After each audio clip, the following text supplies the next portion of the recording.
he would step across the line.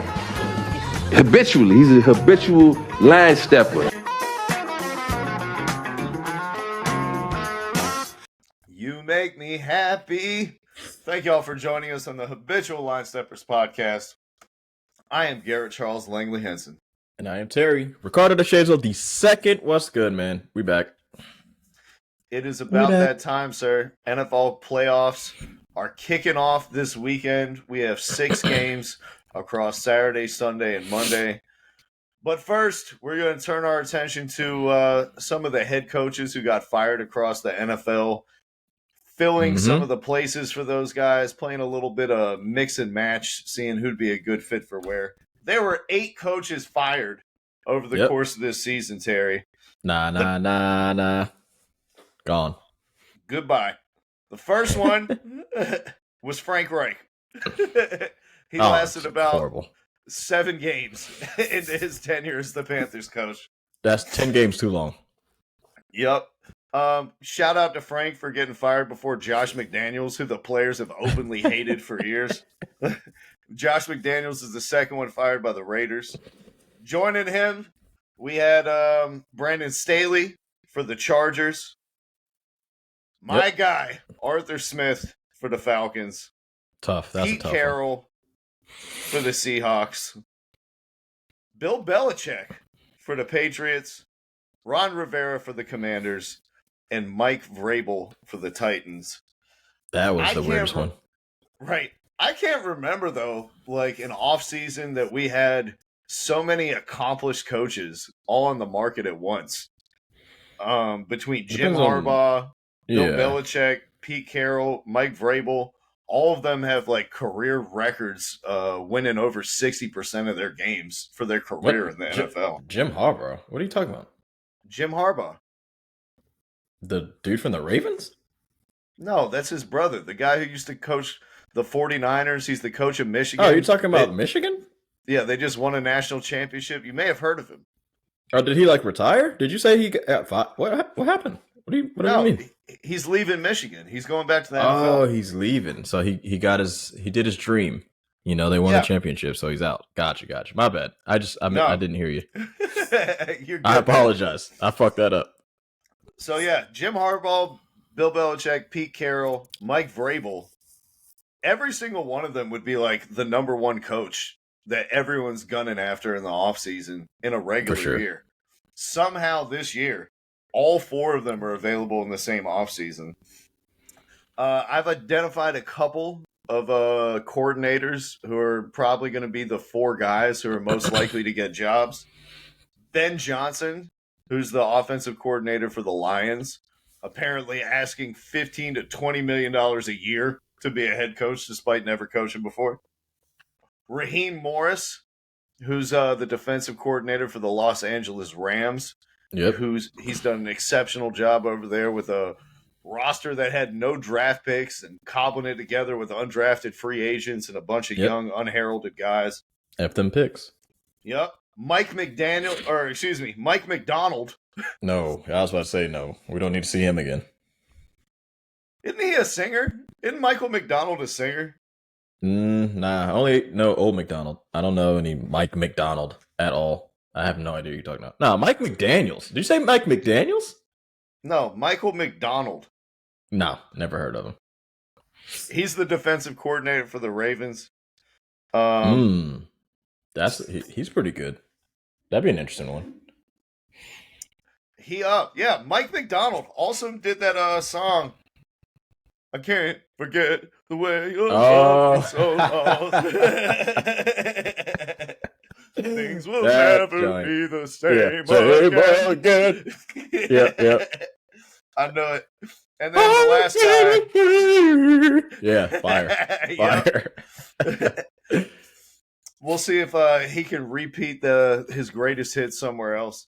And then the last but not least, Dan Quinn, the defensive coordinator for the Dallas Cowboys, former defensive coordinator for the Seahawks when they won their Super Bowl, and he took the Atlanta Falcons to their only Super Bowl in the 21st century. Yep. So we got 8 openings, 8 possible guys. Dog, did you watch the Washington's offense this year? They had a bad O-line, bro. Yeah. And Sam Howell was the quarterback. And all their players were like openly complaining about him. Being like, he's too mean to us. He shouldn't have left Kansas City. He shouldn't have left Kansas City. I mean, I did hear he was a dick, but, you know, you never know how it goes. You never know. I feel like this ain't your year, Eric Bieniemy. Like, wait it out. It hasn't been your year the last 5 years either, and I don't think it's going to turn around this year either. The Panthers will take let's play a little bit of a matching game, huh? Trying to match these coaches to some openings. Let's start off with the Panthers, man. Out of all those coaches that we listed, we got 8 guys. Who do you think the Panthers want to snap up? They're probably going to get the bottom of the barrel. I'm thinking, out of that whole list, it'll either be Harbaugh or Dan Quinn.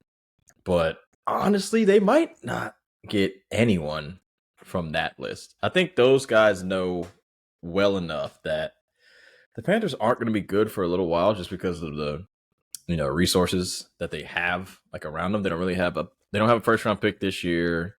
They're going to be bad next year. I mean, I don't know. There's only a couple good players on the team. Brian Burns. I just don't see us grabbing anyone from that list.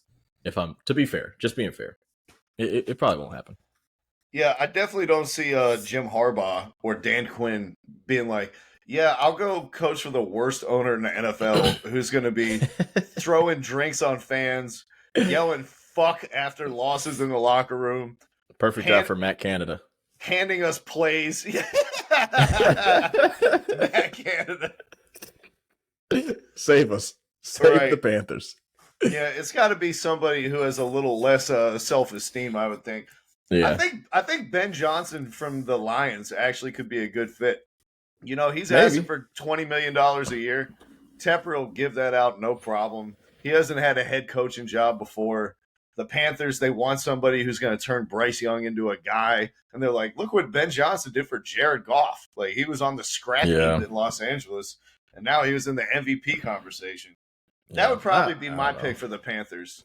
Throw the bag at Ben Johnson because no established coach is going to want any part of this toxic culture down here in Carolina.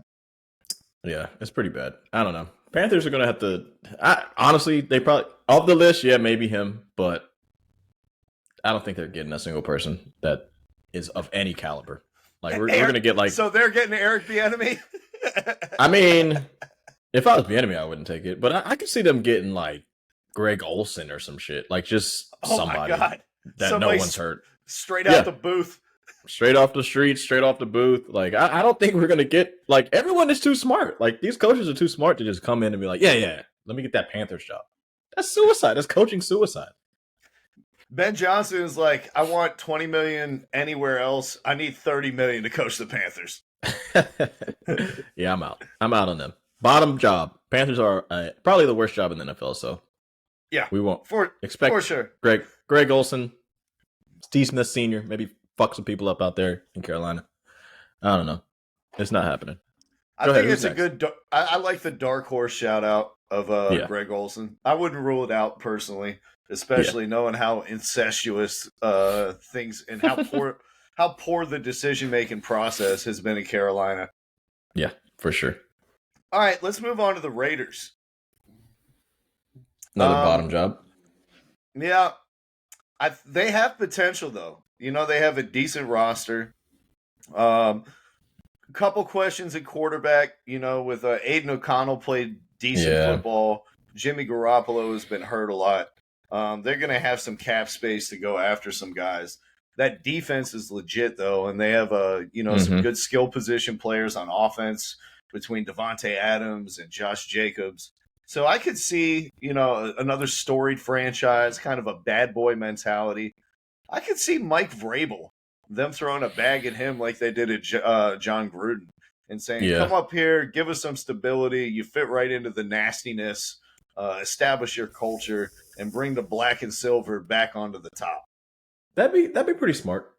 And it's I don't know, man. The foundation there is still a little shaky, but your boy Davis got a lot of money there in Vegas. That's a nice destination for guys that want to play in the NFL. But no Pierce. Pierce is he's not going to play. I mean, he's not going to coach.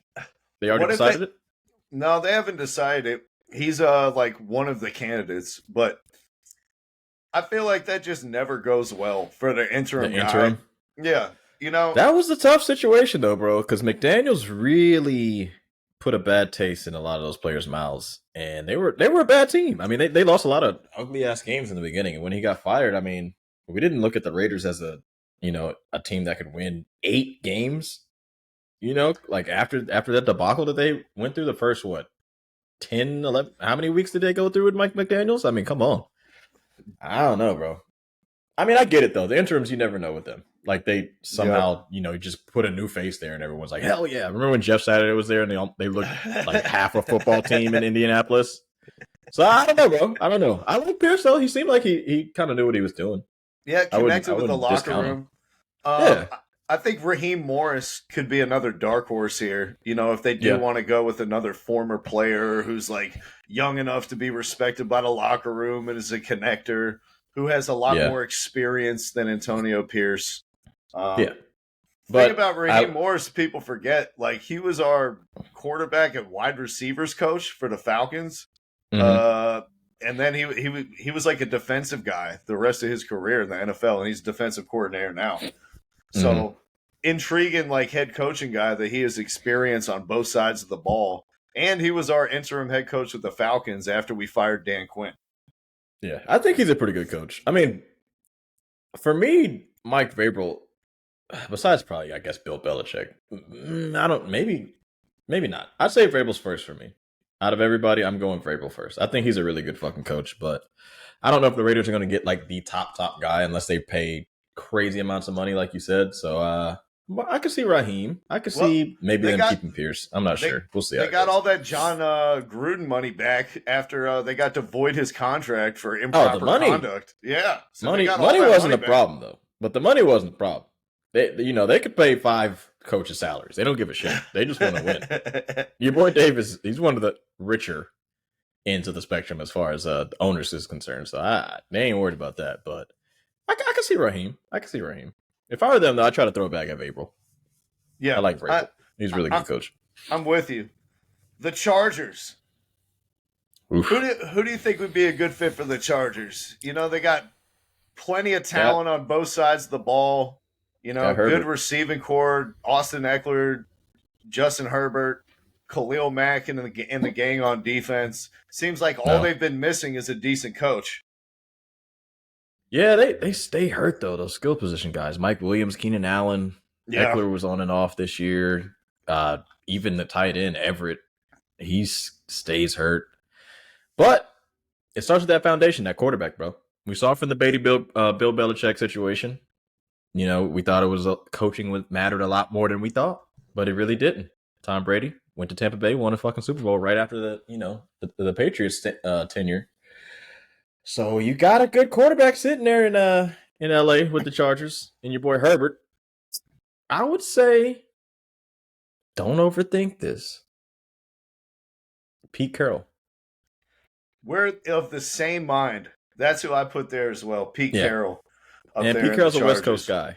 Coast guy. I think he'll probably push for that job more than all the other ones. He doesn't see. I mean, I know he coached with the Jets a while ago.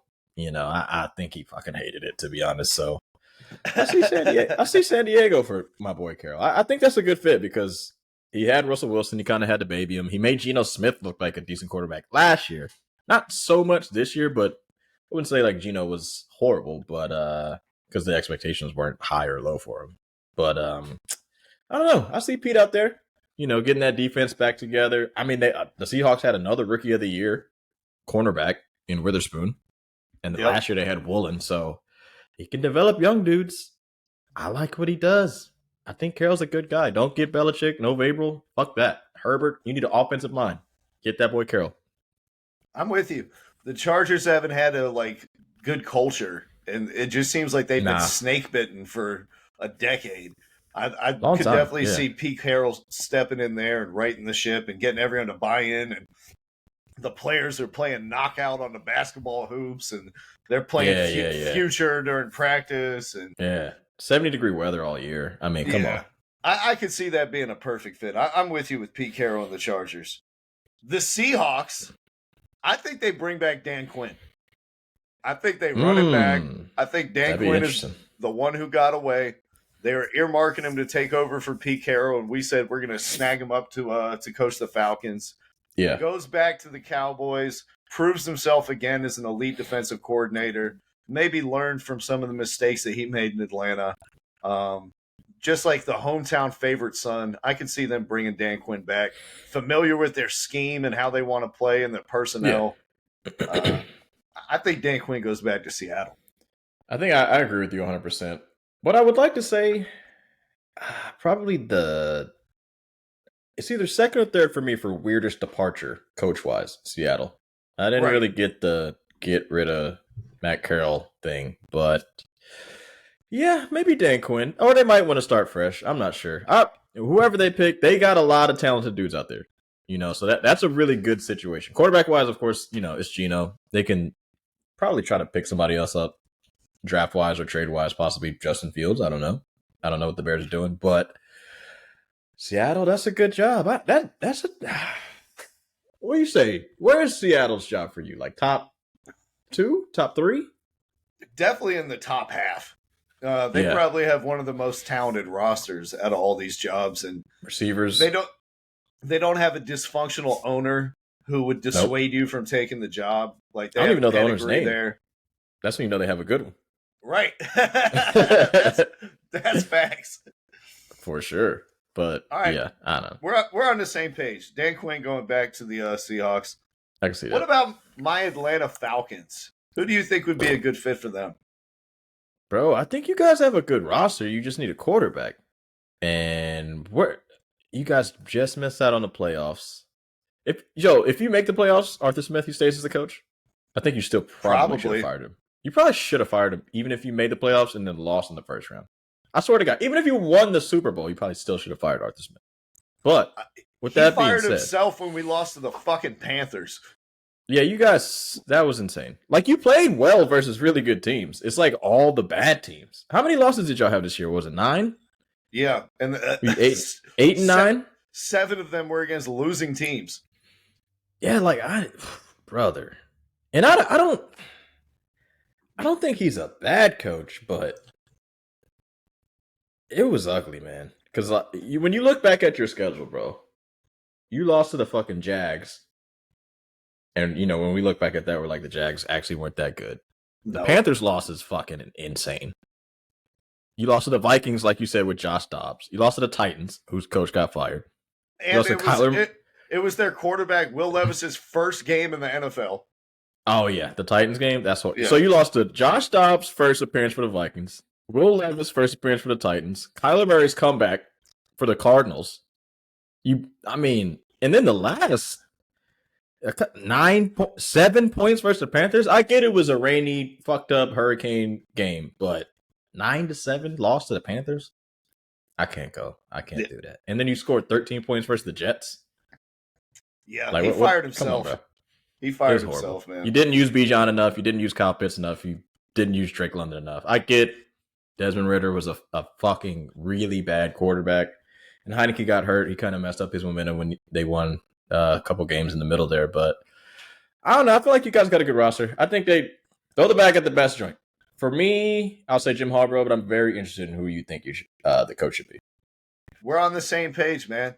I think my number one would be Jim Harbaugh, but I would not rule out Bill Belichick. Yeah. I think you guys have a good situation. Atlanta's a top job for me. Yeah. If I'm being completely honest. And the reason I like Jim Harbaugh is because I think Atlanta's a good place for big personalities. You know what I mean? The city always embraces that type of magnanimous character. You know what I mean? Yep. That stand like George Washington with his foot up on the edge of the boat. He wants to run the ball. He likes having mobile quarterbacks. He's an offensive line guy. The defense in San Francisco was elite when he was there. I could see him being a good fit. And then Bill Belichick, He's friends with Arthur Blank. Yep. They're about the same age. Mm-hmm. You know what I mean? He already said like the most important thing for him when considering his next job is going to be the ownership. And Arthur Blank is a really He's classy a guy, a good Yeah. owner, invests in the community, doesn't meddle, like Nope. David Tepper with the coaches No, and the GMs and not at everything all. like that. Got the team And a brand new stadium. we got a good young GM who's done really well in the draft and free agency, picking up blue chip players. Belichick doesn't have to buy the groceries. I mean, you're 72 years old. You don't have to do everything anymore. Just coach the team. We get a quarterback. It's a ready-made situation. I think Belichick or Harbaugh, those are the two guys that I'd be looking out for the Atlanta Falcons. Nah, for sure. And the only other thing I would say for them, though, is like the quarterback situation. As you sit currently, you're the 8th pick in the draft. I don't know who's going to land there for you. I mean, anyone you pick, I would assume is going to be better than Ritter. But if you don't get like Caleb Williams, he's probably just the stud for me. Everybody else, I'm not sure about. But if you don't, maybe May is okay. Everybody keeps talking about the dude from LSU, but I'm not sure. But everybody else, I don't know if they're that much better than Heineke. But they're young, and you probably have to develop them and start them. So I don't know if Belichick wants to do that. I mean, I get Mac Jones. They went to the fucking playoffs his rookie year, but I don't know if Belichick wants to do that again. But we'll see. I mean, it's still a good situation besides the quarterback situation. But the 8th pick, not too shabby. You might trade it. I think that's a really good point. What I would say, Terry, is I would keep an eye on the Atlanta Falcons to move up in this draft. Okay. Yeah, I was just about to say that, yeah. I think that we are a serious contender to go up into that top 3. How much because you willing everyone to trade? knows, the whole on this whole roster is quarterback. Like we got young guys who are good across the offensive line, the skill positions. Mm-hmm. Defense finished as a top 7 unit in the NFL. All of our best players are locked up to long-term contracts. This is a year that we could like potentially sacrifice some of those draft picks to go get a blue chip guy. You thinking Caleb Williams? I am thinking Caleb Williams. I might take a haul. We can talk. Yeah, I think the Bears, they'd be happy to flip the number 1 pick 2 years in a row and get like the greatest haul of all time. For sure. From one pick. Because shout out to the Panthers. You gave us a left tackle that's decent this year. You gave us, who else did we draft from? It was another guard that we got, I believe. But there's a couple dudes that we got from that Panther situation that we love. And DJ Moore.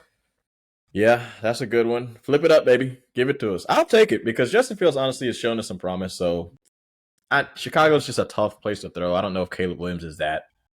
He's a fucking stud.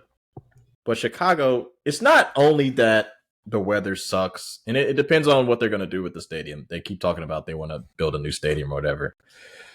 But that's the years and years down the line. Caleb Williams is good. Arm isn't the strongest I've ever seen in my life, though. Also isn't the tallest guy I've ever seen. So I don't know. I don't know if he's going to work in Chicago. So haul it up. Who wants him? Put him in the dome in Atlanta. All right? Yeah, that'd be great. If you guys got Caleb Williams, I'm telling you, you're a contender. And I tell you, he also fits into like the culture of Atlanta. All this controversy. He has interests outside of football. He's into fashion. He paints his nails before big games. Who else paints their nails? Slime, Young Thug. Yeah, exactly. Took the words right out of my mouth. Atlanta all day. He'd fit right in. Truly humble other God. All right. The Patriots just hired Gerard Mayo this morning. Yeah, to be their head coach. So they're out. Yep. The Washington Commanders. Terry, I don't know if you saw all the news going on with their front office and everything. They got a new owner, obviously, with Dan Snyder going out. He brought in Magic Johnson as part of the ownership group. And then they brought in the GM of the Warriors, who constructed that entire run, to lead their head coaching search. Interesting. What was his name, the GM of the Warriors? I already forgot. Joe Lacob? No, that's the owner. Oh, he wasn't the GM? He's been on TV for ESPN this whole year. Oh, I can't remember his name, but I'll look it up. But anyway, keep talking. But yeah, probably the first time I remember somebody hiring a basketball guy to lead a football search. It just seems like they have a lot different cooks in the kitchen in Washington, and I Yeah. feel like whoever they hire is going Bob to Myers. answer. Is going to answer to Bob Myers and Magic Johnson, and it seems Yeah. like they want the ultimate control of the franchise.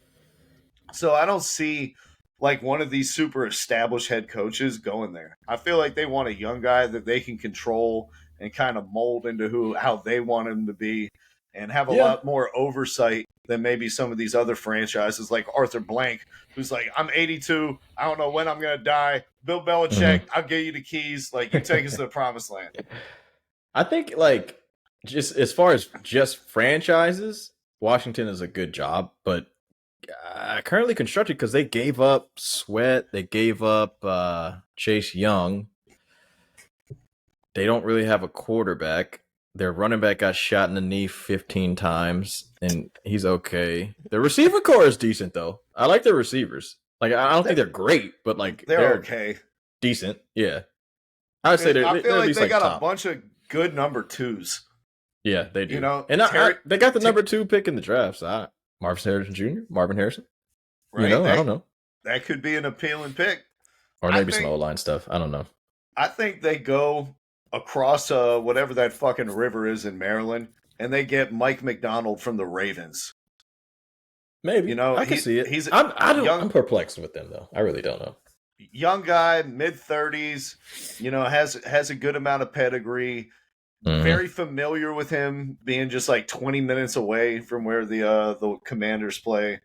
A guy who's having his first, head coaching interviews that Magic Johnson and I already forgot his fucking name again. Bob Myers.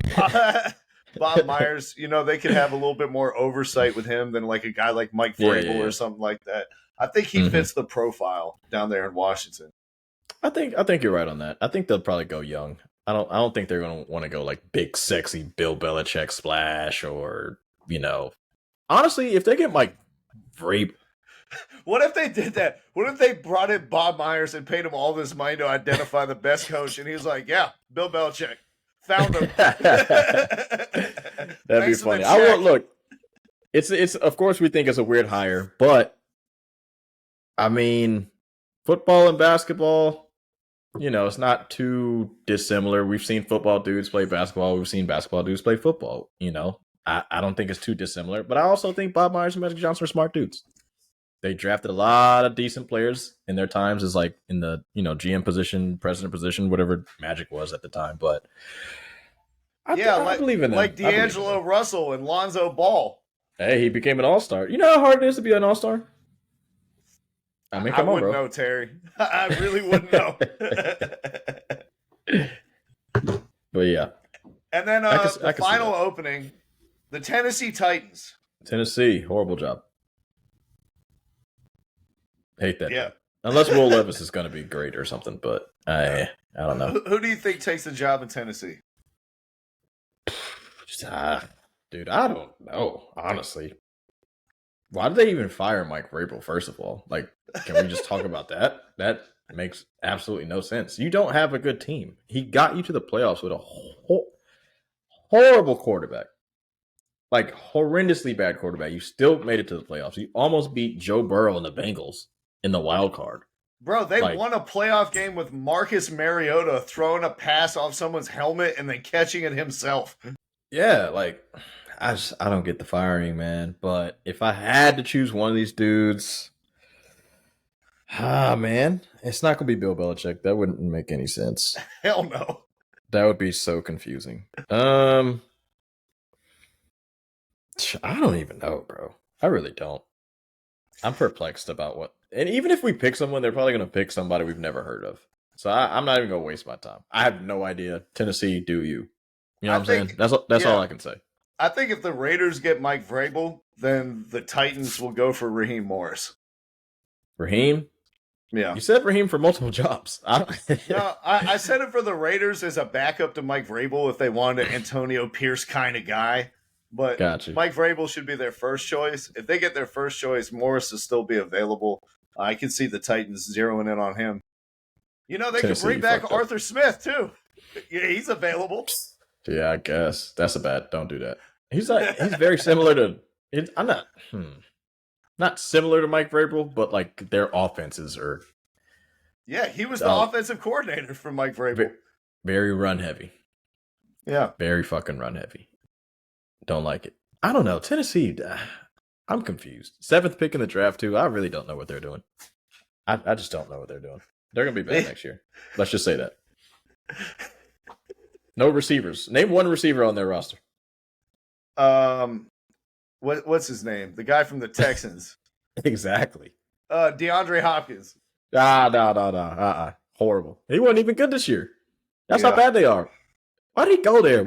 I get the money grab, but God, come on, man. That was a waste. Why are you wasting all that talent going to fucking Tennessee? Anyways, besides the point. Don't know what Tennessee's doing. And Raheem Morris? Raheem Morris? Anybody? John Lynch. I don't know. I don't know what they're going to do. I really don't. I have no idea. They're going to bring in Isaiah Thomas to be their GM. Basketball move. I have no idea, dude. I really don't. They should have fired Mike Vrabel.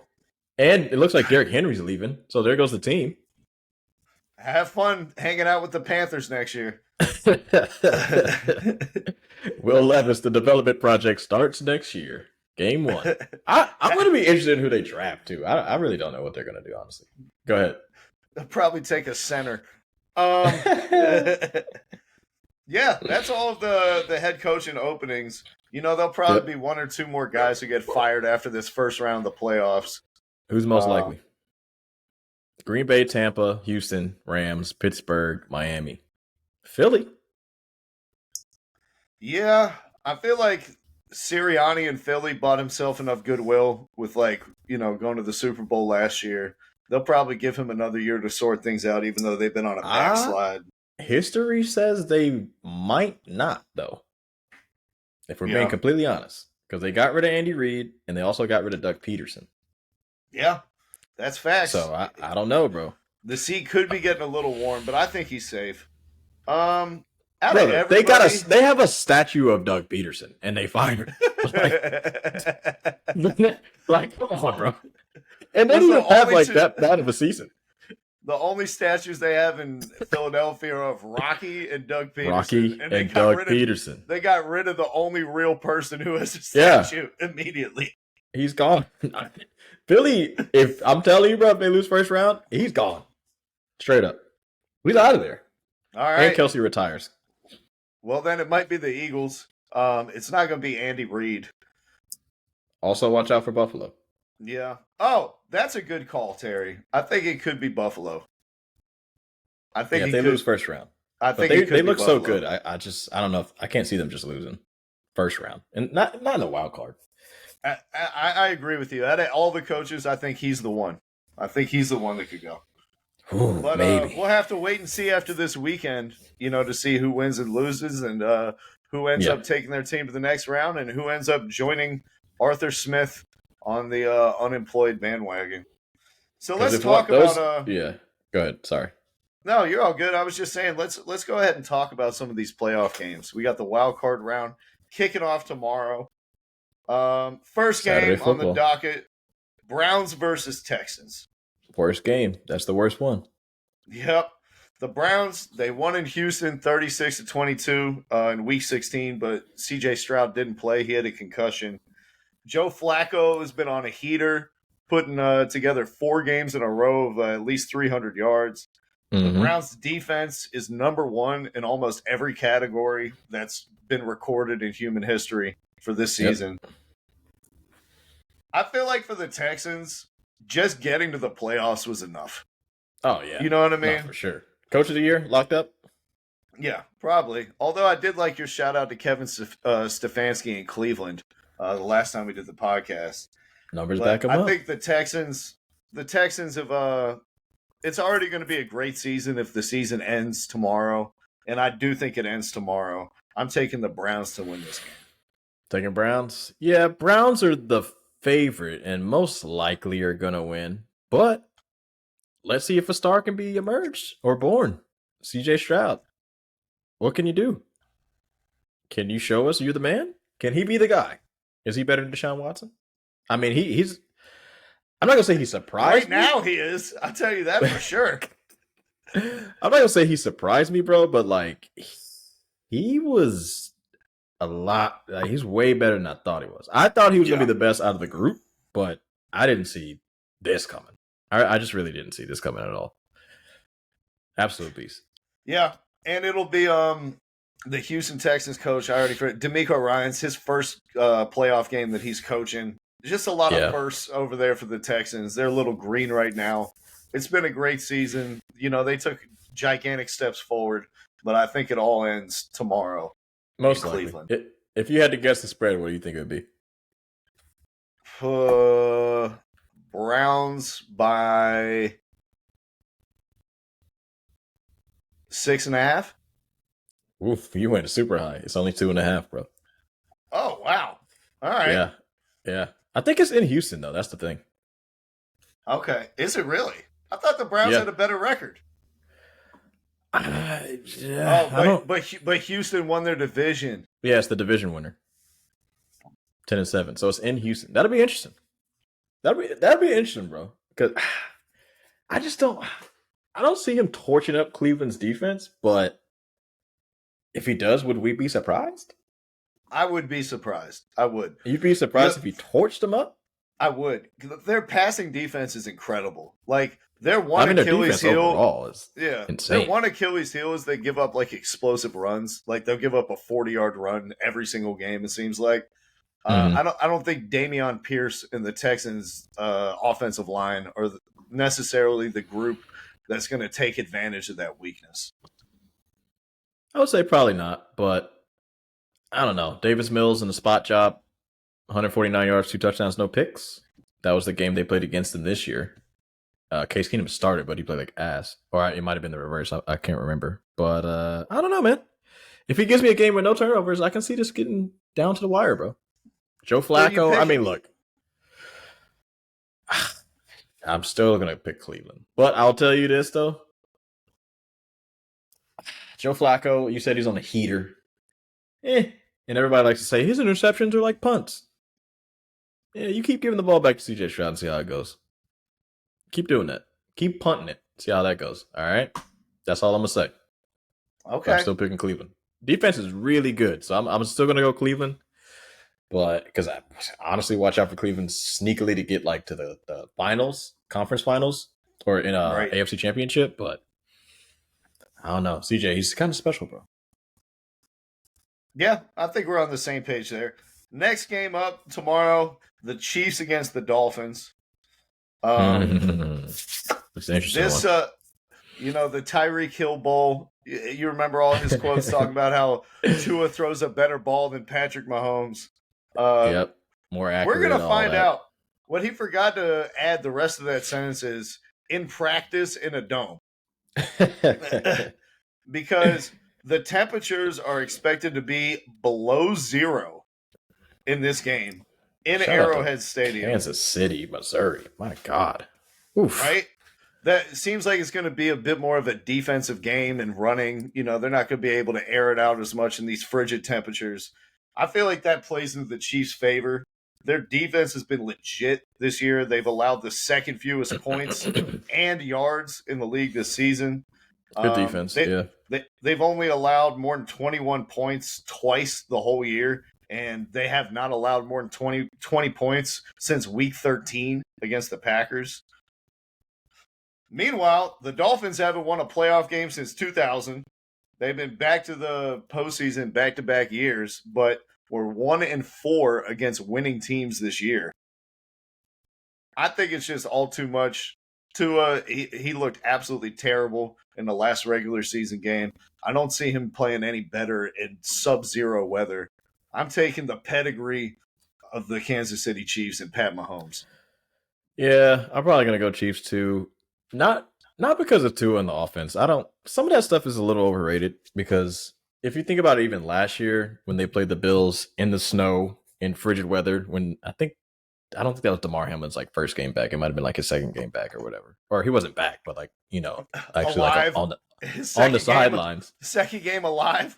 Yeah, but it's not. I'm not going to say it's going to be the offense's fault. I think in this game, even though the Chiefs had a struggling offense pretty much the last 6 or 7 games, the Dolphins lost both of their pass rushers from last year or this year. Yeah. Due to injuries. Like the best edge rushers, probably one of the better duo in the league. So defensively, I just think the Dolphins are soft and it might be cooked. Even though the Chiefs offense isn't good, but if you give Mahomes, I mean, I know he still gets like 7 seconds sometimes to throw and nobody gets open, but add another 3 seconds to that and give him like 10 seconds almost every time. I mean, I feel like I think he can find somebody. Travis Kelce, wake up, bro. Shit or get off the pot, because if you're not good now, we're going to start talking about retirement. Apparently, he's right. They held him out the last 2 weeks of the regular season, let him rest up for the playoffs. Yeah. Hopefully, he's got a little bit more juice left. So you're with me, though, taking the Chiefs over the Dolphins? I go Chiefs, but just to keep it in mind, Dolphins played the Bills last year in the playoffs wild card. They lost 31-34. So everybody likes to say they can't play in the cold. I think they got it. They can play in the cold. Every game is. I'm not gonna say every game's gonna be close, but this one will be closer than we think, just because of the Chiefs' inept offense and the Dolphins' inept defense. But let's just see who's the worst. Who's the worst of the two? Somebody's gonna step up. Yeah, I agree with you, man. Rice, where you at? I think Tua also, he's really good when he has a clean pocket and he's in rhythm. One guy who's going to be looking to disrupt that is Chris Jones. And this from Tom Brady. Pressure up the middle affects quarterbacks even more than pressure off the edge. And for sure. Kansas City probably has, Aaron Donald, off to his own category. They probably have the second best defensive tackle in the league. Yeah, he's maybe the best pass rusher. So he's up there. He's definitely. I could see him making Tua off schedule, off platform, off balance, and I can see it. Yeah. And the Dolphins' offense is all about timing. So if you fuck that up, you really mess up a lot of what they like to do. So I don't know. I don't think it's gonna be a crazy blowout, but if it is, then I might start looking at the Chiefs differently, brother. Just saying. You got the spread for this game? I can look it up. I did not look it up. Chiefs, right. Dolphins. Take a guess. I'd probably say it's at Kansas City. I'd go Chiefs 1.5. I'd go Chiefs 1.5. I'll say 3.5. 3.5? I feel like it might be 3.5. Let's go with it. Chiefs favored by split the difference. 2.5. All right. Another 2.5 one. Fair enough. Crazy. All right. Next up, the Bills against the Steelers. The Bills are the hottest team in the NFL right now. They've won 5 games in a row, but the Steelers have also won 3 games in a row, which is the second best in the AFC. Bills put up 37 in their win against the Eagles in Week 12 and haven't lost since. They beat some good teams, including the Chiefs, the Cowboys, and the Dolphins, to steal the AFC East crown from Miami. We talked about for years, Terry, how Josh Allen cannot be the running back for the Buffalo Bills. And it seems like they finally found something in James Cook. After they switched offensive coordinators and let Joe Brady take over, James Cook has been among the best running backs in the NFL. And their defenses have allowed the 4th fewest points in the league. Did I mention the Steelers are starting Mason Rudolph? Yeah, Mason, he's back.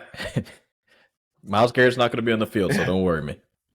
Grab your helmets. They better make sure that shit is taped on. Yeah. Also, something to think about. Big snowstorm coming through.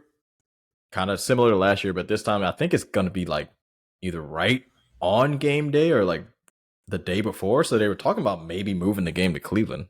I don't really know exactly what they're going to do with that, but that'll be kind of interesting. Josh Allen in the snow, James Cook, can he continue his kind of hot form running the ball? Man, that Mike Tomlin, bro. No TJ Watt. I forgot to say that. That's true. Yeah. Don't have the best player in the team who led the NFL in sacks. That is true. Oh man, I'm still probably gonna go Bills. They're too hot, bro. They look good, and it's up to Josh Allen. I just don't trust him though. I ain't gonna lie. Like he looked great a couple years ago versus Mahomes. That's probably the best I've seen him play, and I have not seen him play that well since. Kind of concerns me. He's not turning it over though, so I'll give him that. But this particular game, I think they're gonna beat the Steelers pretty easily. I don't see Rudolph doing shit. And it might be better that Rudolph's playing. Kenny Pickett sucks. Yeah. Oh, especially with his small hands and gloves in the snow. That would be a recipe for disaster. Yeah, for sure. For sure. Yeah, I'm taking the Bills too, man. Like, I agree with what you said about Josh Allen, but I'm not as concerned in the first round of the playoffs. As it gets a bit deeper, that's kind of when these questions start to show up. I feel like Mike Tomlin, I know he's not going to win Coach of the Year, but to make the playoffs with having the worst offensive coordinator in history and Kenny Pickett and Mitch Trubisky and Mason Rudolph as your quarterbacks, no real running game to speak of. All your wide receivers are like number 2s or number 3s, and they still have a winning record and made the playoffs. Like the disrespect to Pickens is crazy. He's not number 1. Get the fuck out of here. That's crazy. All right. Yeah, I mean, he's just an incredible coach, and I want to give him his flowers. But at some point, the wheels have to come off, and I think the wheels come off this game. Yeah, they need another fucking quarterback, man. It just sucks they never suck, so they can't like revamp the team. You know what I'm saying? Like he did it again. They were 7-7, and when they were 7-7, I was like, I don't think it's worth it to make the playoffs, Mike. And I know you want to win, and you're probably going to win these next 3 games, which they did to get to 10-7. But if you would have been 7-10, you would have had the 11th pick in the draft. 8. Maybe it depends on the tiebreaker, but right. But the Falcons finished 7-10, and we got the 8 picks. So somewhere Falcons around there. Because Falcons, Chicago, Jets, and Minnesota had 7-10. So it just would have depended, on whatever their tiebreakers are. But fuck, Mike, such an incredible job, bro. He's I'm scared of him and him alone. But without T.J. Watt and a bottom quarterback in the league. By the way, the NFL started like 68 quarterbacks this year or some crazy ass shit. Like, right. We knew it was bad, but god damn, that shit was worse than we thought. But I think Bills get this easy. Want to take a guess at the line? Then we can move on. We both got Bills in this. Yeah. Let's both take a guess. I'll look it up. I'm gonna go high again. I don't care. I'm gonna go 6.5. Steelers, Bills. I'll probably go because they love Josh Allen in Vegas for some reason. Just from listening to Bill Simmons and them, and just like every time the Bills are hot, it's always fucking crazy. I'm gonna go like 8. I feel like they're gonna go at least more than a score. I'm gonna go 8. Let me click on the page. The Bills are favored by 10. God. Whoa! Mine is 10. It's crazy. Hey, you were right, dog. Oh my god, right. Dude, they love Josh Allen, man. Vegas loves Josh Allen, bro. Shit is insane. I thought I was a wild boy for saying 6.5. Yo, because like 6.5. I mean, anything above like 4 or 5 is just total disrespect. 10 is 10 for a spread is crazy. But hey, the Bills are hot. Yeah, we can't deny it. They look good. They do indeed. And I feel like just missing the best player on the Steelers probably pushed that line up another 3 points. Oh, yeah, for sure. It probably was like 7 or maybe 6.5, and then TJ was out, and they're like, let's move this thing. All right. Let's move this thing. Cowboys and Packers. This game is at the Cowboys. Dak Prescott was in the MVP discussion all year. Led the NFL with 36 touchdown passes, 410 completions, almost completed 70% of his passes. Had his lowest interception rate, only 1.5% since 2018. Yep. Also, the Cowboys have won 16 games in a row at home, and 6 of their 8 victories at home this season have been by at least 20 points. Yeah, they're insane at home in Dallas. It's insane. I feel like the Packers are in a similar boat to the Texans here, where it's like just making the playoffs was like a playoff win for them. You know, the Cowboys? no, the Packers. Oh no, my bad. The Packers. Yeah, Oh, for sure. Yeah. With Jordan Love coming in and replacing a legend in Aaron Rodgers and having a decent division with a couple different teams that could have made the playoffs and them kind of emerging to make the playoffs. I feel like just like the Texans, if the season ended today, they would be happy. Whereas the Cowboys, if the season ended today, they would be in shambles. They'd fire everybody. Yeah.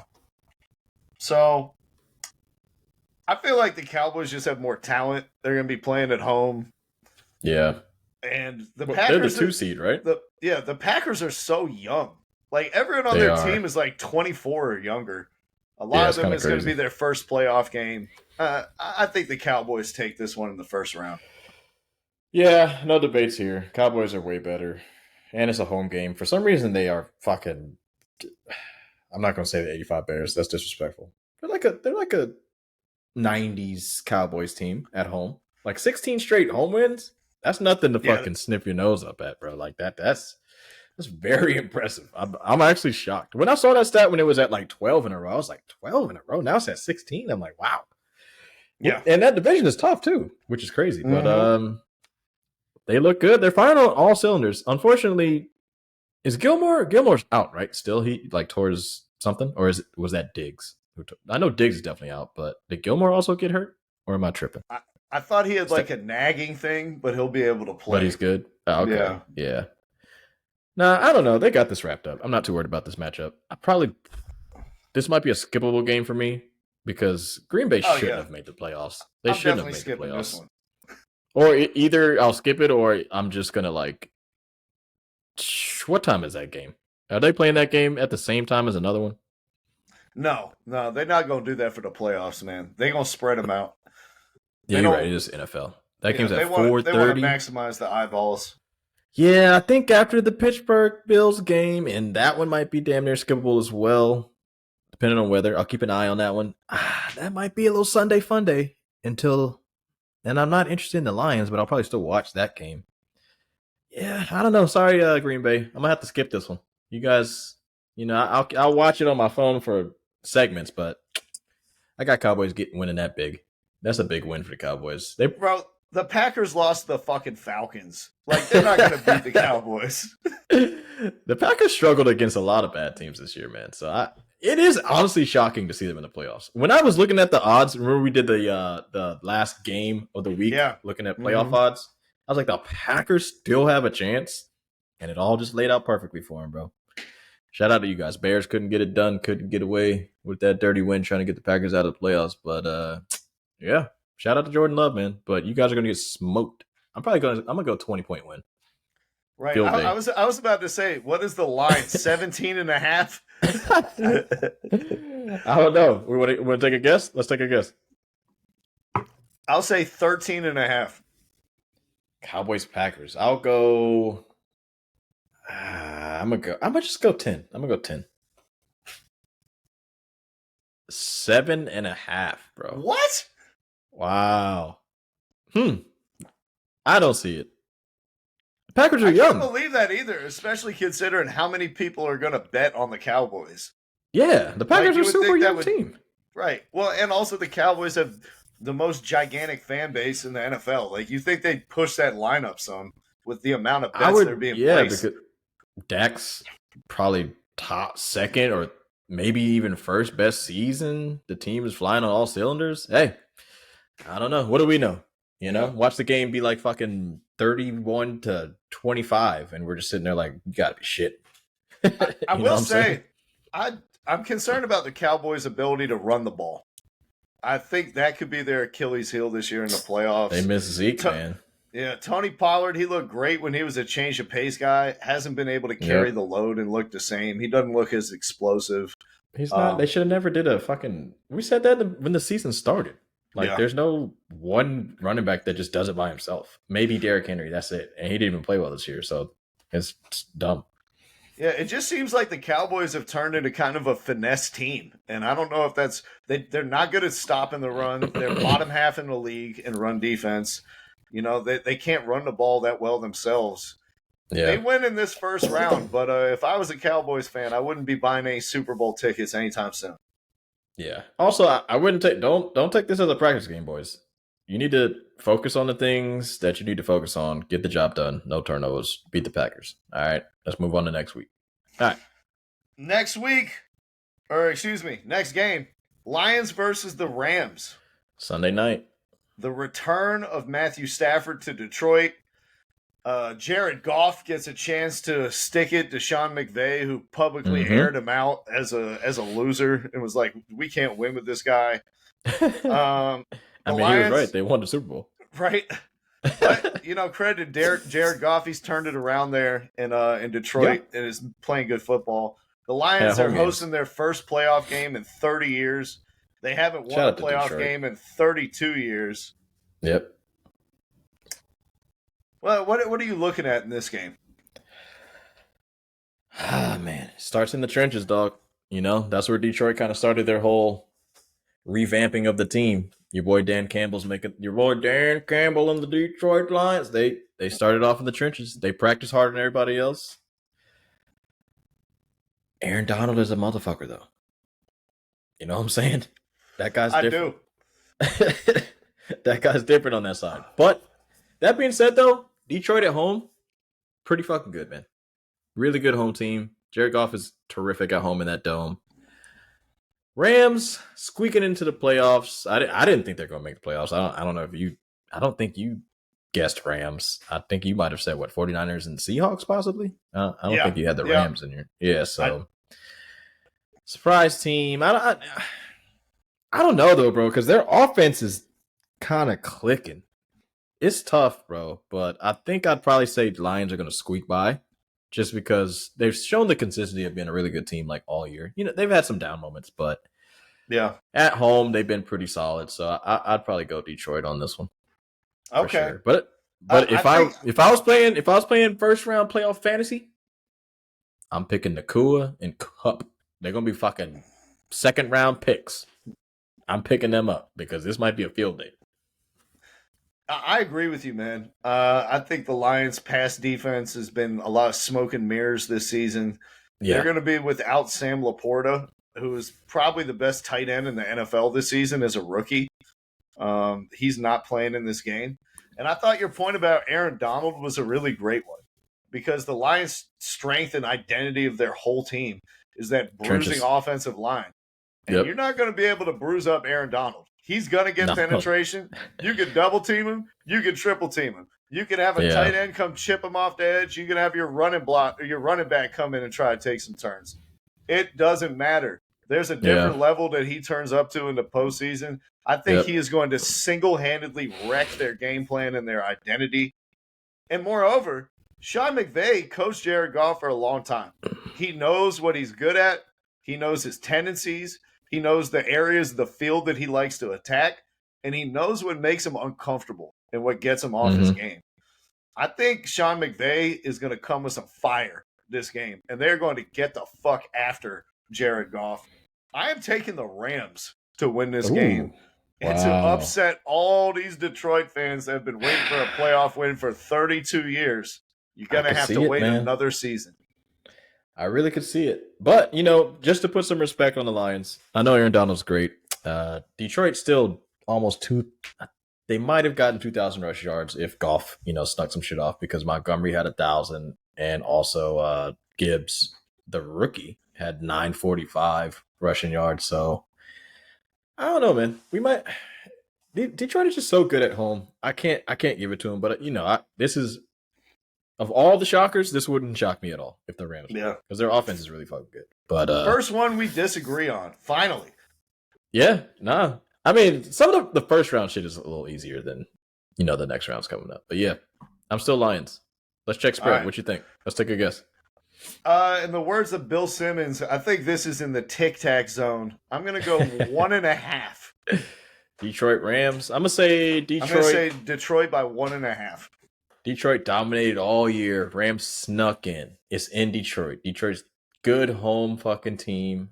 I'm gonna go 3, bro. I'm gonna give him 3. Let me go click on the next page. Lions 3.5. Wow. Okay. All right. Hey, they like the Lions. They got it. The run game is crazy. If they can establish a run, that opens up everything. So let's see what they got. Aaron Donald, it's up to you, boy. Game wrecker. All right, the last game of Wild Card Weekend taking place on Monday night. They saved the worst for last. Stupid. Dumb. Don't have it on Monday's a waste. That's so dumb. Just have all the games on Sunday. Eagles. Just have the game Saturday and Sunday, bro. What the fuck we need a Monday game for? Come on, ESPN. Right. Greedy this fucks. isn't the regular season. Who gives a shit? No. I'm with you 100%. No, we're on the same page. Bucks versus Eagles. Eagles have been on a backslide. They've lost 5 of their last 6 games. Oof. They're visiting the Bucks, who have won 5 of their last 6 games. You know, one team going up the escalator, the other team going down. Little Chris Paul, Steph Curry action there. Sprinkle. Turn back the clock just 2 months ago, and the Eagles were 10-1. They had 3 consecutive wins against the Cowboys, Chiefs, and Bills, and they have fallen apart. They lost their last 3 games against teams that didn't even make the playoffs. Their defense has been Swiss cheese this season, allowing 31 points per game over their last 7 games. Last year, you know, on their way to their Super Bowl, they had 70 sacks. This year, they have 43. Their secondary is old. You know, they got some pedigree and Bradbury and Slay, but all their safeties and corners are at least 32 years old. And the offense, it seems like it's just falling apart. They haven't even scored 20 points in 4 out of their last 6 games. Jalen Hurts dislocated his middle finger on his throwing hand. A.J. Brown left the game last week with an injury. And Devontae Smith missed the last game of the season with another ankle injury. I think Todd Bowles, like similar to what we were talking about Jared Goff, he's a blitz-happy guy. I think he's going to get the fuck after Jalen Hurts in this game. And Jalen Hurts, Terry, I got some numbers for you. When he's not blitzed, he completes 61% of his passes. Which is kind of shitty. Or excuse me. He's not blitzed 61% of the time. All right. But he does complete the ball on 67% of those attempts for 15 touchdowns and 7 interceptions, 2,400 yards. When he is blitzed, he only completes 62% of his passes for 1,400 yards, 8 touchdowns, and 8 interceptions. I think Tampa's going to get after him. I think they're going to make him uncomfortable. And I think Godwin and Evans are going to have a field day against these old, slow corners that are also much smaller than them for the Eagles. Terry, I have the Eagles going home in the first round, continuing to backslide. I think Baker Mayfield opens up the S on his chest and gets him a playoff win down there in Tampa Bay. That's fucking hilarious, man. I like it, though. Take some nuts to do it. But you got to do what you got to do, right? They lost to the Giants, bro. So let's not sit here and say the Eagles are great. The last 2 weeks, maybe even 3, because they beat the Giants in the I think that's week 16 matchup. It was 33-25, but you give up 25 to the Giants in a win, and you give up 27 in a loss to the Giants, which is absolutely insane. You lose the Cardinals, which makes no sense. Ugh. They look bad, man, but if they do lose this game, Sirianni's gone. He's absolutely fired. But I can't give it to him that early, bro. Too many proven guys on the team. I can't do it. Honestly, even for them to make it this far, because if you look back, last 20 years of the history of Super Bowl losers, a decent amount of them missed the playoffs and are not even like good teams at all. They got some good wins on the schedule. They got bad losses, but they still have good wins versus good teams. So if they give us, I hear you, Terry, and not to cut you off, man, but I'm gonna cut you off real quick. This Eagles team reminds me of the Falcons team that went to the Super Bowl and lost it. And the next year, remember, we did go to the playoffs. It came down to a 4th down play against the Eagles, and we lost it. And with the Falcons all year, we were saying, you know, they still have all the same pieces. We know that they can still do it. They've proven their pedigree, but something just felt off the whole season long. And I get that same feeling watching this Eagles team. They got all the same pieces. You think they have the same identity. They've squeaked through some close wins, even though they were blowing people out last year, just like the Falcons. But something ain't clicking. And I think it all falls apart. It could happen, man. If Baker and them air it out, Mike Evans, Hall of Famer. Like, let's go ahead and just say it. He's a fucking Hall of Famer. At least to me. His numbers are insane. Oh, yeah. He was like the first player ever. 7,000-yard seasons in his first 7 years? Yeah, it's pretty crazy. 13 touchdowns this year, too. Crazy year. And Goddard had 1,000 yards this year, too. Yeah. No, for sure. They were good at passing. I can't fake. Baker looked healthy. Honestly, we forget about the year when he was actually healthy in Cleveland and they went to the playoffs. Like, he's a good quarterback. But Skip Bayless never forgot. No, of course. He always clings on to one fucking mediocrity, meteoric rise of some fucking white quarterback. Not a racial thing. Just he's an underdog. I'm telling you, if Johnny Manziel had just stayed off the blow, he's going to be bigger than LeBron in Cleveland. It's Johnny Manziel's town. He's just trying to relive his life in some fucking mediocre quarterback every time. Water Pistol Pete Jr. Shout out Jalen Rose. Man, I think the Eagles just have it just enough to sneak by, bro. Because even last week they kind of took it as a break. You know what I'm saying? They didn't go full tilt versus that Giants team. I think they needed a rest. Honestly, they looked. Especially the rookie, Jalen Carter, he just looked like he wasn't ready to play that many fucking both snaps. of them, him and Jordan Davis, both of these highly touted defensive tackles from Georgia. First 6 weeks, though, they were monsters. Yeah, they're 350 pounds. You got to be in shape for an 18-game season, bro. Like, when the draft happens, everyone calls everyone else stupid for not drafting these guys, and they've looked like a rotation lineman in the NFL. The last 10 to 12 weeks, or however many weeks, they looked pretty bad. Yeah. But first couple, man, they looked really good. Yeah, I got Philly, man. I can't do it. Shout out to Tampa. Great season. Good job for getting to the playoffs. But I don't know. If the Eagles are going to be bad, though, it could be ugly. But I'm going to go Eagles. I got faith in Eagles. Jalen Hurts, still good. I know the coordinators thing kind of hurts that they got rid of both offense and defense. I think I'm gonna still go with the Eagles, man, because the Bucs defense isn't great. I can't give them that. I will say the one thing that they've been really good at is stuffing the run. With Vita Vea up there in the middle, a 360-pound guy who's nimble on his feet. Eagles run is different, though. Eagles run is different because it's quarterback and running back. It's not the same as like the traditional just running the ball at the running back type shit. But if there's any team that could stop the tush push, it's probably one that has two 350-pound linemen who are super agile. Nobody can stop it. Hey, the Eagles, they're desperate. All they got to do is stop it once. Tush pushing. That's all they got to do is stop it once in a high level. I'm going to tell you right now, the Eagles are so desperate, they might use that shit 50 times in the playoffs. Hey, Goodell might have to fucking... No, is he still... Yeah. He might have to ban that shit second round. He'd be like, hey, man, no more. This ain't rugby, motherfucker. Start throwing it or something. But, yeah. Eagles are desperate, bro. They're going to win this shit, man. I'm giving it to them. Kelsey, retire on a good note.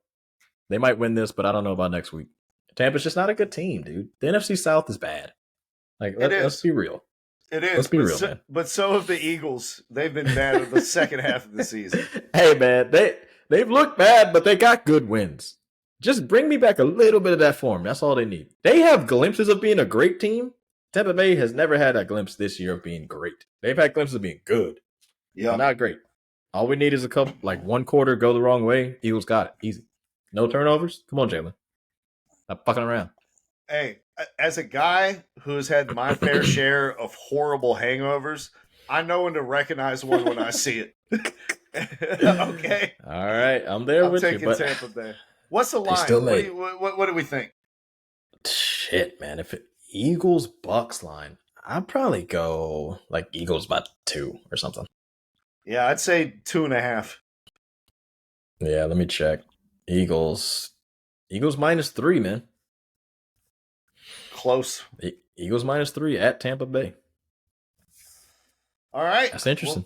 Well, there it is, guys. Our NFL roundup. Terry, you want to talk any NBA? John Morant, he Out for the season. That's a tough one. Yeah. Hey, but that might be good for them though. Get a good pick in the draft. Get I was somebody thinking the besides same Ja. thing. It's like they're probably not going to have another chance the next couple of years to get a lottery pick. This could be a good opportunity. And if they completely take it out, because they were a really bad team. They're probably, the third worst team without Ja, in the league. And some of the better guys are going through injury problems. But did you see that French dude? That 7'1" dude? Sarr, last name Sarr. Mm-hmm. He looks scary. Have you seen him? I have seen YouTube clips. I haven't watched the full game, obviously, but he looks legit crazy. I mean, Wemby's still better than him, but the Grizzlies, you better take somebody with a normal looking body. Okay, I don't want to see you take another fucking Kenny Lofton Jr. or another one of these guys that's like, he's actually 400 pounds, but he's a small forward.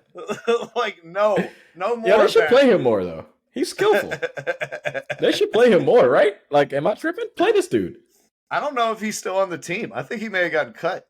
Oh. Yeah, I know they just cut Bismack Biyombo. I mean, if Ja's not going to play, what's the point? Right.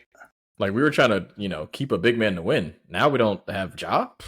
Fuck it. Play no centers. But Jaren Jackson foul out every year. Kenny Lofton, Big Body Roddy, Zaire Williams, Tillman, Jake LaRavia, Xavier Tillman. Do not draft another motherfucker like that who's like, he's really big for his position. He's a smart IQ guy. Half your team plays below the rim. The only two people who can dunk are John Morant and Jaren Jackson Jr. Nah, that's facts. Yeah, Kenny Lofton's at Philly. But yeah, I don't know. They should tank it up. Watch out for them. They might get a decent dude to help Ja out. But yeah, anything else you wanted to talk about for that? Nothing really crazy has happened. I don't know. Lakers beat the Clippers, but they lost to the Suns again, last night. Kawhi Leonard signed a 3-year extension for the Clippers for $50 million a year. He took, I think, what was it, like $8 or $7 million less though than the max? Oh, what a generous guy! You've played half the games over 4 years and collected. Yeah, that's $24 million opened up though. $8 million? You can pick up somebody good for $8 million. Yeah, you could. I think they're going to be well over the luxury tax, though. I don't know if they're going to have the space to be able to. Maybe they get a mid-level exception or something like that. Depends though, because James Harden didn't make All-Star or All-NBA, so I don't think he's a supermax. Paul George, I don't think he's going to be supermax either, though. So I don't know, because they're negotiating his contract, so I'm not sure. Something I wanted to talk about though. You see Eric Spoelstra? Yeah, buddy. Yo, shout out to the Miami Heat giving him a $120 million contract extension. And my favorite part of it all, waiting for his divorce to be finalized so his ex-wife doesn't get a single penny. That is Heat culture. That's Heat culture right there. Hey, that's beautiful. But you got to be careful though. Because if they find out he was in negotiations, I believe you got a little period there. If he's negotiating while the divorce is going on, because motherfuckers try to be dirty, she could still get some of that money. So I'd be careful. I like the move though, Miami. I do like the move, but hey, they gonna do the Woj. They'll be like, there were discussions, but no negotiations. Hey, look, the NBA is gonna be like, oh, we're taking your first round pick. This is a grimy move. Grimy move by Miami. Taking your second round pick of 2027. Get out of here. Even Becky Hammond was like, fuck that bitch. Get your money, Spo. Spo. Damn, a divorce. It is what it is, Miami. You know how it is in Miami. It's tough down there. But yeah. Is Spo the best coach in the league? For sure, right? Yeah. Yeah. Got it. You know, he still hasn't won Coach of the Year. Never? No, never. Interesting. How did he not win it when they... Because there's always some shitty team that makes the playoffs, and we're like, oh, we got to give it to Mike Brown. That is true, though. I mean, but though, bro, like, sometimes the dudes that be sneaking up, you be like, golly. Like, there's always one team where like, hey, they gotta get this shit. Like the Kings were what, the 2 seed last year? Or was it the 4 I or think 3? they were the 2. I think they were the 2. No, Memphis was the 2 because the Lakers the were a 3 7 seed. Yeah, they were like 3 or 4. I mean, look, bro. I mean, we thought the Kings would be okay, but we didn't think they were gonna be that good. Didn't they win 50 games last year? I mean, come on, bro. Yeah. Shout out Sacramento. I know. I just feel like this is like one of these actors that gets nominated like 12 times for a Golden Globe Like or Leo. something like that. Yeah. You know what I mean? Yeah. It's like at some point we just got to give him one. He'll get one. He'll get one. What else did I don't know though, bro. Like who's the front runner this year? Who would you say? Would it be them? Mark Daigneault for the OKC Thunder. Yeah. See, that's the thing, man. Does he deserve it? I mean, Miami, they lost a lot of dudes. You know, just can Spoelstra get this one? Fuck OKC. We know they got talent. What's his name down there? And Jamal Mosley in Orlando could be another intriguing guy. You know, they're top 4 in the East right now. Where's Indiana this year? 4 seed in the East? I think they're 5 they're or 4 6. seed, 22 and 15. Yeah, 22 and 15. If they sneak it, Tyrese Halliburton out like 3 weeks after pulling his hamstring pretty badly. Yeah. Do you see that? He did a full split on the court. I was like, God damn. He was crying. No, I didn't see that. They had him on a towel. Tough. He was leaving with a towel over his head like Cam Newton. I was like, is he out for the season? What happened? I know. Yeah, that was a tough one. Honestly, for me, bro, I'd probably say, God damn, where are the Heat, actually? 7 seed? Nah, he's probably not going to sneak it this year. I feel like that year when they were the 1 seed, he probably should have got it, but I'm sure somebody snuck up. Minnesota, most likely. I feel like he should get it. Chris Finch? Yeah. They're one of the best teams in the league. Like, yeah, it's insane. I mean, I know Towns missed a lot of the season last year, but for them to go from that to the number 1 seed, I mean, we always talk about surprise teams, but not to the 1 seed. That's kind of wild. And OKC, well, too, we know it's not going to be Quinn Snyder. I can tell you that much. Just give up on Atlanta, bro. Just let it go. You know, just let it go. Don't let them do what Atlanta did to you, the Falcons. Don't let them the Falcons did you dirty all year. Don't let the Hawks do it to you this year. It's already happened, Terry. I'm already covered in soil. Can you riddle me this? Why is everybody saying Trae Young is off limits? Can he be on limits? Because we've never had like a well-constructed team around him. You don't think so? Well, you guys made the fucking Eastern Conference Finals. Yeah, we did with fucking Kevin Huerter, who's a bench player for the Kings starting, and John Collins, who's coming off the bench for the Jazz. And John Collins was good before he fucked his finger up. Danilo Gallinari, who's a ghost. And, man, I feel like you should trade him, bro. Value's high. Hey, we got plenty of other people to trade. We could trade DeJounte Murray. We could trade DeAndre Hunter. We could trade Bogdanovich. We could trade Capella. Like, there's what's plenty your of people to trade. What's your ideal team? Like the Sixers 0-1 type shit? Yeah. Just let Trae do whatever he wants. Try to score fucking 38 a game? I want Trae ideally to play with a big that can get his own shot. Like a big that can get his own shot. All right. Yeah, I think like all this talk about needing a secondary ball handler was fine, and it was legit when the Heat were trapping him in the playoffs, and Kevin Huerter couldn't do anything but dribble off his foot into traffic. I mean that made sense. Yeah. Like I understood that, but you know what? We don't need you to dribble off and like create if you just can make a swing pass to a dominant big man. I feel like maybe. Trae it's not a lot of them big this year, though. No. But that's who I would like to see. Trae, a dominant big, and then just a bunch of big, switchable 3-and-D catch-and-shoot kind of guys. I got you. Like the DeJounte Murray move, I'm not going to say it was desperate, but it was like stupid. You needed another dude, but he can't shoot threes like that. I mean, like his percentage is great, but I don't know. Like when I look at DeJounte, I'm not like, oh, he's a splasher. You know what I'm saying? It's just that one look. I'm like, oh yeah, he's knocking that down like every time. Even though he's shooting 39% this year, it's still when I watch the games, I'm not like, oh yeah, that guy. He's really spreading the court. No, I agree with you. Most of those are like of the open catch and shoot variety instead of like, yeah. I think it would be intriguing to see him with like a movement shooter too, like somebody like Desmond Bain. You know what I mean? That'd be Who interesting. like Yeah. has his own Still- gravity still- coming around screens and all that stuff. Still another short guy though. Still another short guy. Yeah, I know. And that's what gives me cause for pause. Buddy Hield? No. You got to be able to defend. Got to be able to play defense. If we can only have one super liability on the defensive end of the court at a time. Like, I hear you. But yeah, man. If we had a guy who could play with his back to the basket and also play above the rim, I think that would be the ideal type of guy for Trey.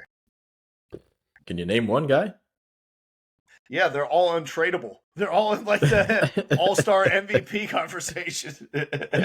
What about like I thought Şengün could have been got before this season, but we didn't move fast enough. Yeah, now he's too good. Yeah. It's too late for that. What about dude from Orlando? Wendell Carter? Yeah. No. Nah? He's mid. He's fading. He's good, but it's like you're not good enough to make a difference. You're just like a average NBA starter. You can't be the second best player on a championship team. 24 minutes a game, 8 points, shooting 42%, 40% from three. I don't know. Yeah. What's up with Okonkwo? He needs to be starting. Why is Clint starting? Old time's sake? Make I really the don't move. know. It's probably because of the rebounding issue. Like, he can't rebound well? Yeah, Onyeka. I mean, he's 6'9". Yeah, he doesn't rebound nearly at the level of Clint Capella.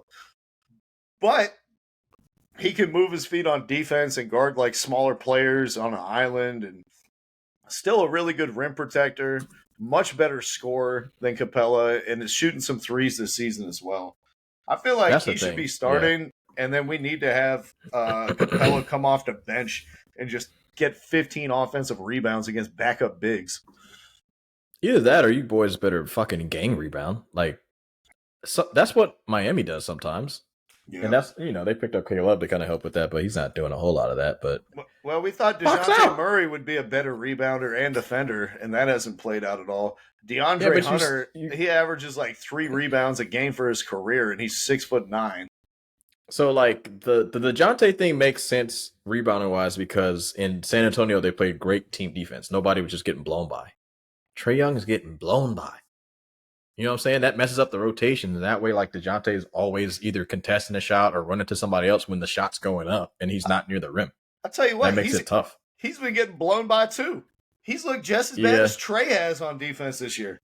No, he definitely has. I don't know. That was a weird move. Y'all gave up a lot from it. It kind of sucks. And it's unfortunate. Like, dude, I just don't expect, like, we got Trae Young, DeJounte Murray, Bogdanovich, and Sadiq Bey on the court at the same time. And we're like, why is our defense one of the worst in the NBA? Yeah, Sadiq Bey does not like playing fucking defense. Yeah, man. I don't know. You guys are in trouble. I'm kind of out on you guys. Unfortunately, it sucks. I think. Did you do the East this year? We need to do the Grizzlies. We need to do what the Grizzlies do and just tank it and get a high pick. And let's reload and retry again because this ain't it. This is not it. Yeah, because you did the East this year, and I think you had the Hawks in the 8th and the 7th seed. It's looking ugly. I think I had a 5, Terry. I think I had a 5. No. 5. Did you have 5? I thought there was. Did you have 5? That's fucking crazy shit. Quinn Snyder's a good coach, though, but damn. That's unfortunate. Dude, any other talks, though? What? Go ahead. He's aging like Barack Obama when he was president. Coaching Atlanta is taking the life out of him. It's fucking Trae Young, man. Look, and everybody, look, the numbers are crazy, but 0-1 Philly. Just do the 0-1 Philly, man. Thank God for Jalen Johnson, so we can have one positive from this season. Rising star. Just do the 0-1 Philly, man. Just get Siakam, bro. Fuck it. Why not? So he could play the same position as Jalen Johnson and stun his development, and then leave in 4 months. Nah. See, look, this is what you do. You get Jalen Johnson. You get Siakam. Play both of them. Fuck a center. You don't need Clint. Okonkwo isn't doing anything. Oh shit! Just go 5 out. Go Siakam, Jalen Johnson, and then just see what we can do. I mean, you're 14-20, right? Yeah. I mean, come on. You got to do something. If Quinn Snyder's not going to make the tough decisions, being the coach that he was supposed to be when he got there, then what are we going to do? But I'm tired of talking about Atlanta. They're disappointing. I'm at the They point fucking where suck. we could bring in LeBron and Kawhi Leonard, and I still don't think we'd make the playoffs. Yeah, you guys are 15-21, but Pistons 3-35. Yeah, I don't know, man. It's a lot of teams that I'm not sure. I'm just not sure about some of these dudes. Nuggets, shout out to Jokic. Oh, MVP, bro. Who's the favorite right now? I mean, I'm going with Big Yoke. You know, Damn, his numbers are always going to be crazy, but can like Ant Edwards sneak something? Just because he does, no one's ever going to have the numbers that fucking Jokic has. But Minnesota's the 1 seed. I guess that shit doesn't matter anymore. It's like Jokic and Embiid, and their numbers are just fucking insane. And Giannis as well. I don't think Anthony Edwards is even in the top 5. That's so crazy, bro. It's so insane. Hey, it's like the same thing that's happening with Tatum. You know what I mean? Like they got the best record in the East. The Tatum thing is like they always just give it up to the coach and the team and the scheme.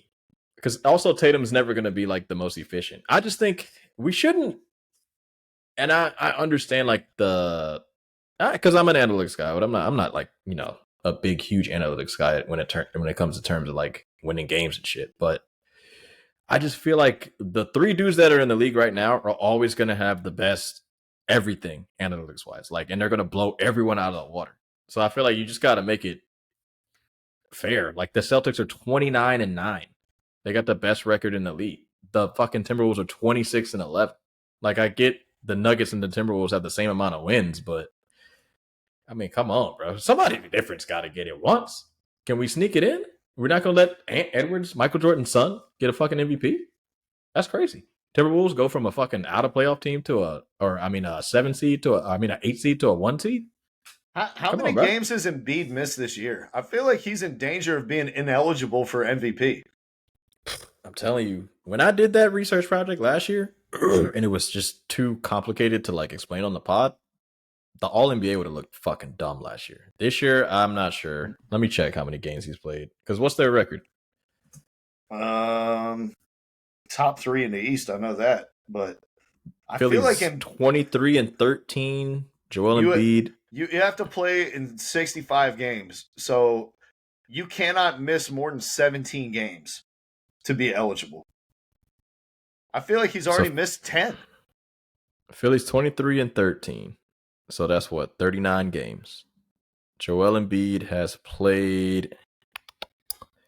Give me games played, fucking ESPN. I probably should have just clicked on the NBA reference. Yeah, I don't know. He's out. He's literally out right now. Yeah, he's already missed 10 games as we speak. You looked it up? Yeah, he's only got 6 more that he can or 7 more for the rest of the season. We're not even at the halfway point. Man, he's going to be ineligible. Is that only All NBA or that's all awards? No, that's MVP too. So it's just MVP and All NBA. Yeah. Damn. Ah, man. I don't know, man. I don't think he cares about it this year. He got it last year. I think he's kind of done with it. I'm just saying, like, as great as he's been playing, I don't even think he's going to be in the discussion because he's going to be ruled out for not having enough appearances. He might. The guy who I'd be looking at before Anthony Edwards or Jason Tatum is Luka. You know, if him and Kyrie go on a run second half of the season, I think Luka can sneak up into that top 5 conversation. Yeah, we got to stop this. It's got to be a top 3 seed, bro. Make the rule. I'm done with it. Make the fucking rule. Oh, Tyrese Halliburton. Sorry, bud. They're a 7 seed, right? The Mavs? Yeah, they're 7th. Yeah. I mean, they got a good record, but a very easy schedule in the beginning, too. And they're only 12-8 at home and 11-8 away. I mean, they're not world beaters. And don't forget about Giannis. Don't forget about Giannis. The man has been unbelievable this year, and the Bucks still haven't even looked that good. But somehow, for me, it'd be if we're starting off early, the MVP thing. But it's got to be between the trio. But right now, I'm still going Ant Ed.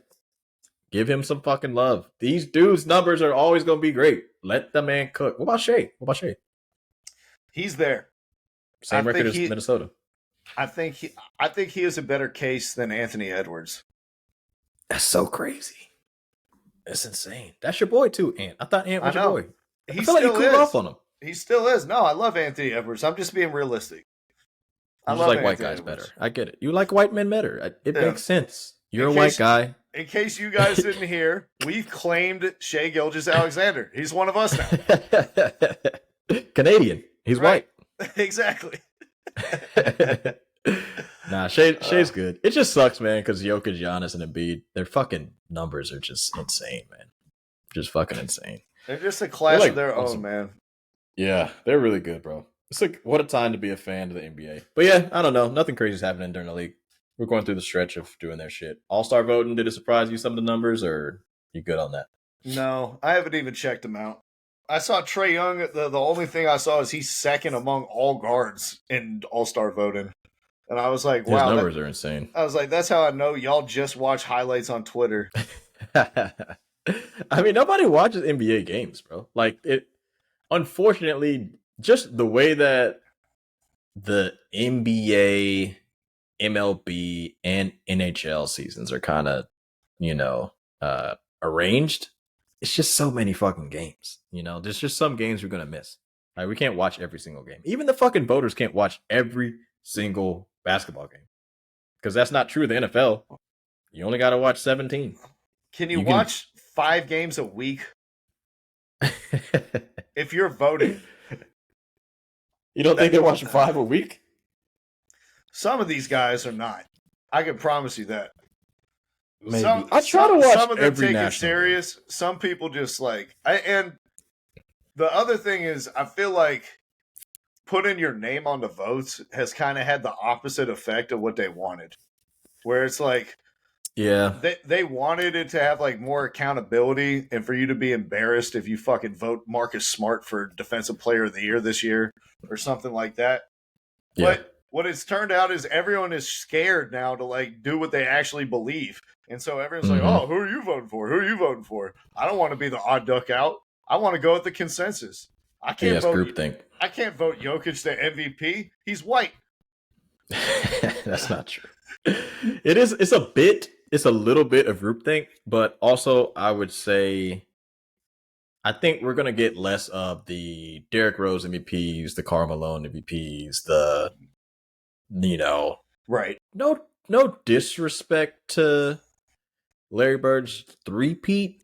Don't you dare. But they wanted to tie his MVPs with Magic Johnson. And if you kind of go back and look at the numbers, like there were seasons where Larry Bird deserved it over Magic in some of the years before, but he didn't deserve 3 in a row. Like he deserved the number that he has, but not 3 straight just to tie Magic. Like that was kind of, come on, guys. I don't want to do a deeper dive. I wasn't around back then. I don't really remember it's just the bonus structure. Some of the MVPs are kind of stupid. So I get that they want to do the group thing, but if the group shit is between Giannis, Embiid, and Jokic, hey, I ain't got no fucking problem with it. I'm just saying. Those motherfuckers in a class of their own, bro. It's them 3 and then everybody else. And that's facts. Well, guys, it's been another great episode of the Habitual Line Steppers podcast. I hope all of you enjoyed the wild card weekend this week in the NFL. We're waiting with bated breath to see if the Carolina Panthers hire some unknown Canadian League football coach to come lead the franchise. Take your time. That's all I can say. Take your time. We will be back after the weekend concludes, recapping all the action for you, checking in on the NBA. Until then, North Carolina, continue to stand up. Yeah. Thank you for listening to our podcast this evening. Thank you. You're far too kind.